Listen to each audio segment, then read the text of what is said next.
నమస్కారం సార్. నమస్కారం అండి. సార్ భయం. ఎస్పెషల్లీ ఎగ్జామ్ డేట్ వచ్చింది అంటే భయం.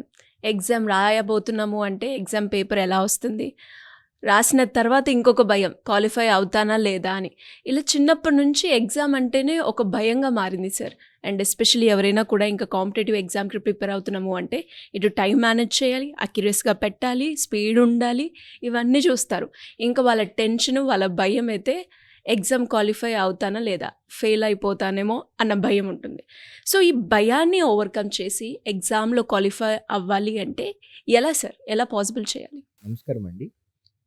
ఇప్పుడున్నటువంటి జనరేషన్‌కి పేరెంటింగ్‌లో కానివ్వండి, స్కూలింగ్‌లో కానివ్వండి, వాళ్ళ టీచర్స్ చెప్పిన దాని ప్రకారం ఇప్పటి వరకు ప్రతి స్టూడెంట్ సక్సెస్సే చూసుకుంటూ వచ్చాడు. ఫెయిల్యూర్ చూసినటువంటి కేసెస్ చాలా తక్కువ. ఇంట్లో పేరెంట్‌ని ఏదైనా అడిగితే వెంటనే ఇచ్చేయటం కానివ్వండి, కంఫర్ట్స్, లగ్జరీ ఎక్కువ అయిపోయింది. సో నోలు రిసీవ్ చేసుకోవటం అనేది ఈ జనరేషన్‌లో ఉన్న వాళ్ళల్లో చాలా తక్కువ పర్సెంటేజ్ ఉన్నారు. అన్‌లైక్ మేము ప్రిపేర్ అయ్యే ఎస్ టైంలో. సార్. ఇప్పుడు కాంపిటేటివ్ ఎగ్జామ్ రాయాలి అనంటే ఇప్పటి వరకు చాలా స్మూత్‌గా జరిగినటువంటి జర్నీ.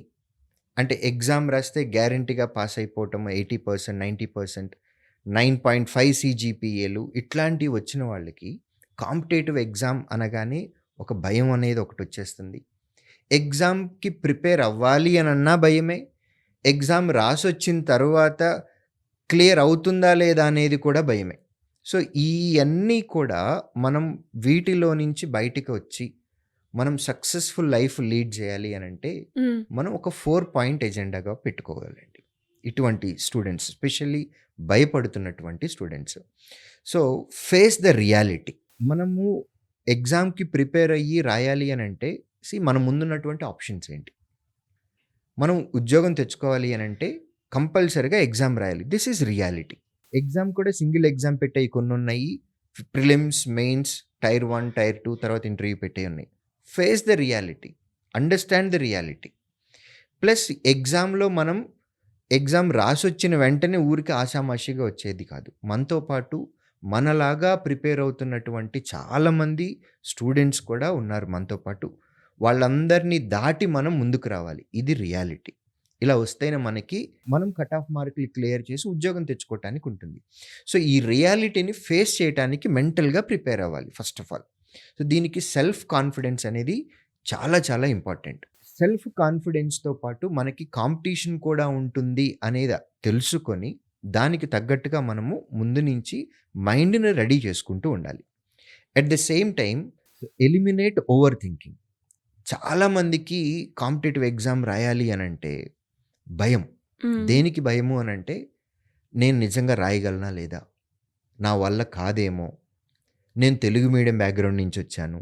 నేను రూరల్ బ్యాక్‌గ్రౌండ్ నుంచి వచ్చాను. నేను నాన్ మ్యాథ్స్ స్టూడెంట్స్‌ని.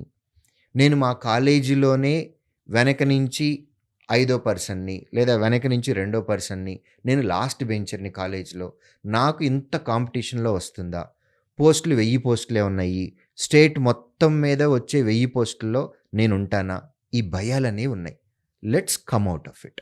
Eliminate over thinking. వీటిలో నుంచి మీరు బయటికి వస్తేనే మీకు చాలా మంచిది. మనం గుర్తుపెట్టుకోవాల్సింది ఏంటి అనంటే ఒక మనిషి చేయగలుగుతున్నాడు అనంటే అది మనం కూడా చేయగలం. వారు ఏం చేశారో తెలుసుకొని దానిలాగా మనం కూడా చేయగలిగితే మనం డెఫినెట్‌గా చేయగలం. మనకు కావాల్సింది ఏంటి అనంటే విధానం తెలియాలి. మనం అనుకున్న గోల్‌ని రీచ్ అవ్వటానికి మనకు ఒక పాత్ తెలియాలి. ఆ పాత్ తెలుసుకొని దాన్ని యాజ్ ఇట్ ఈస్‌గా ఒక పక్కా ప్లానింగ్ ప్రకారం మనం వెళ్ళినట్లయితే గనక మనం డెఫినెట్‌గా రీచ్ అవుతాం. సో ఎందుకు నెగెటివ్ థాట్ ఉండాలి మనలో? ఎందుకు మన మీద మనకి కాన్ఫిడెన్స్ లేకుండా ఉండాలి? So have self confidence. ఈ ఓవర్ థింకింగ్ అనేది ఏదైతే ఉందో so just eliminate over thinking. Over thinking ఎలిమినేషన్‌తో పాటు మనకి ఒక యాక్షన్ ప్లాన్ అనేది ఉండాలి. మనం ఇందాక రోడ్ మ్యాప్ అని అనుకున్నాం. మన డెస్టినేషన్, మన గోల్, మన టార్గెట్ రీచ్ అవ్వటానికి మనకి వే తెలిసింది. దీనికి ఒక యాక్షన్ ప్లాన్ కావాలి. యాక్షన్ ప్లాన్ ఏంటి? మనం ఏమేమి ప్రిపేర్ అవ్వాలి?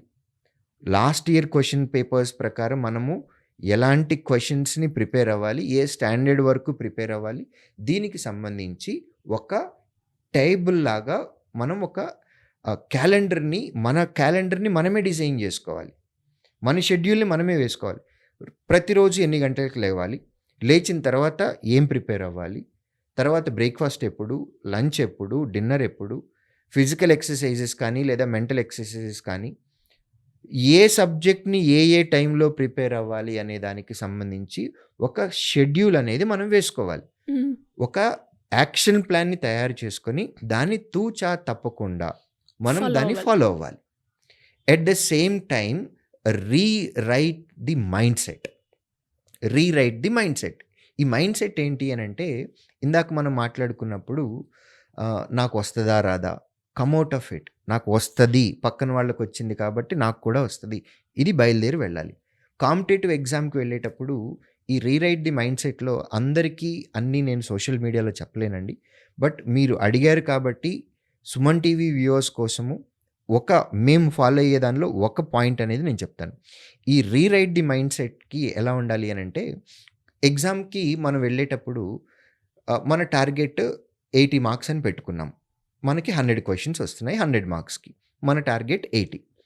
సో, మైండ్ సెట్ ఎలా ఉండాలి అనంటే, ఇవాళ ఎగ్జామ్‌లో ఎటువంటి పరిస్థితుల్లో నేను 80 తెచ్చుకొని తీరాల్సిందే అనే దానిలో పోకూడదు. జనరల్‌గా అందరూ ఇలానే ఉంటారు. 80 తెచ్చుకోవాలి, 80 తెచ్చుకోవాలి, 80 తెచ్చుకోవాలి అని.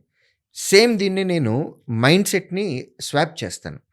ఇవాల్టి పేపర్‌లో 20 వదిలేయాలని మైండ్‌లో పెట్టుకొని వెళ్ళండి. సో, ఇలా మన మైండ్‌ని రీరైట్ చేసుకోవాలి. దీనిలో ఏముంది 2 ఒకటే కదా అని అనిపిస్తది. 80 తెచ్చుకోవటం ఒకటే, 20 వదిలేయటం కూడా ఒకటే. బట్ వాట్ మ్యాటర్స్ ఈస్ మీరు ఎగ్జామ్ హాల్‌లో ఆ హాట్ సీట్‌లో ఉన్నప్పుడు మీ మైండ్ మీద వచ్చేటటువంటి ఇంపాక్ట్ చాలా డిఫరెంట్‌గా ఉంటుంది. మీకు 80 క్వెషన్స్ రాయాలి అనేది మైండ్‌లో ఉంది. మీరు ఫస్ట్ క్వెషనే చూసారు. లెంథీగా ఉంది. లేదా మీరు ఇంతవరకు అటువంటి క్వెషన్ చదవలేదు. అలాంటిదొచ్చింది. 80 మైండ్‌లో ఉంది అనంటే మైండ్ మీద ప్రెషర్ వచ్చేస్తది. హ్మ్. నాకు రానిదొచ్చింది అనేది.